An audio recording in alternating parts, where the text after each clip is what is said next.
What is oleander? Oleander is a breathtakingly beautiful, yet dangerously toxic plant that I encountered growing in my grandmother's garden when I was a child. Its vibrant pink flowers always mesmerized me, and I remember spending hours playing around them. However, I later learned about its toxicity through a rather scary incident when my cousin accidentally ingested a small part of the plant. It was a terrifying experience, and it made me realize the importance of being cautious around seemingly innocent flora.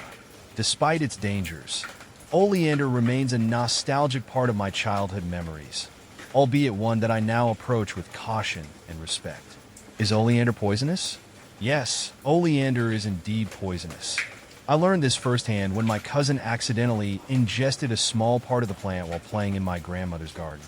It was a frightening experience as we rushed to get medical help.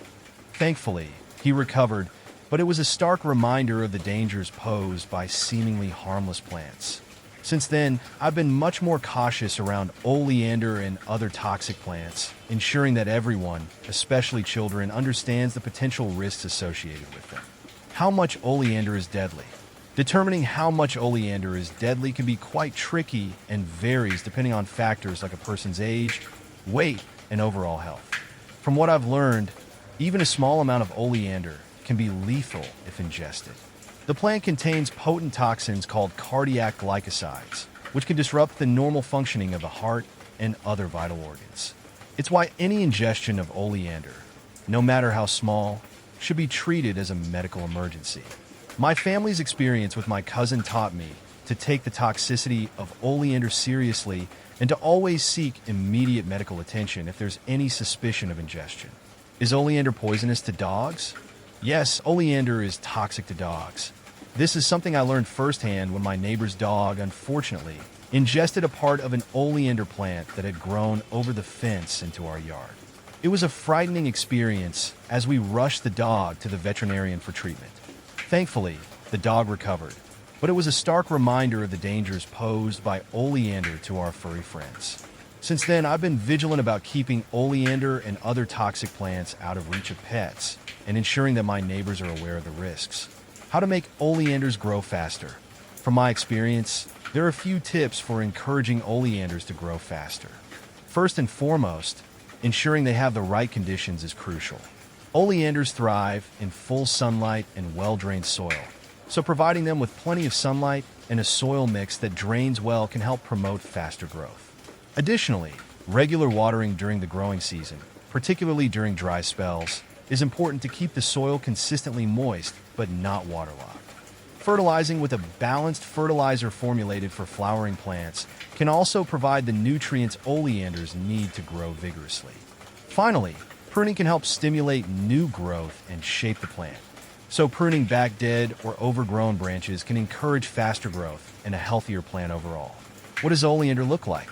Oleander is a striking shrub with dark green, leathery leaves that are arranged in whorls along the stems. The plant can grow quite tall, reaching heights of up to 20 feet in some cases, though it can also be pruned to maintain a more manageable size. One of the most distinctive features of oleander is its vibrant, funnel-shaped flowers, which come in shades of pink, red, white, or yellow, depending on the variety. These flowers typically bloom in clusters throughout the spring and summer, adding a splash of color to gardens and landscapes. Overall, oleander has an elegant and tropical appearance, making it a popular choice for landscaping in warm climates. Where do oleanders grow? Oleanders are native to a region spanning from the Mediterranean to Southwest Asia, where they thrive in warm, subtropical climates. However, they have been widely cultivated and naturalized in many other parts of the world with similar climates, including regions of North and South America, Africa, and Australia. In these areas, oleanders are commonly grown as ornamental plants in gardens, parks, and along roadsides due to their ability to tolerate a wide range of soil types and their resistance to drought and salt spray. Personally, I've seen oleanders flourishing in various landscapes, from coastal regions to arid inland areas, showcasing their adaptability to different environments within their preferred climate range. Where to buy oleander? Oleanders can typically be found for sale at nurseries, garden centers, and online plant retailers. When looking to purchase oleanders, it's important to ensure that you're buying from a reputable source that offers healthy plants. Personally, I've had success finding oleanders at local nurseries, where I could inspect the plants firsthand and receive advice from knowledgeable staff about caring for them. Online retailers also offer a wide selection of oleander varieties and can be convenient if you're unable to find them locally. However, regardless of where you choose to buy oleanders, it's essential to research the specific variety you're interested in and make sure it's suitable for your climate and growing conditions. Will vinegar kill oleander? Vinegar can be effective in killing plants, including oleander, but its efficacy depends on several factors. From what I've learned, vinegar contains acetic acid, which acts as a desiccant, drying out and damaging plant tissues. However, its effectiveness as a herbicide can vary depending on factors such as the concentration of acetic acid, the size and age of the plant, and the time of application.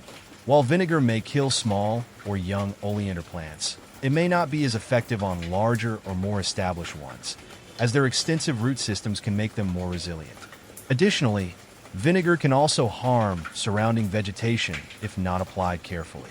Overall, while vinegar may be an option for controlling oleander in certain situations, it's important to consider its limitations and potential impact on the environment.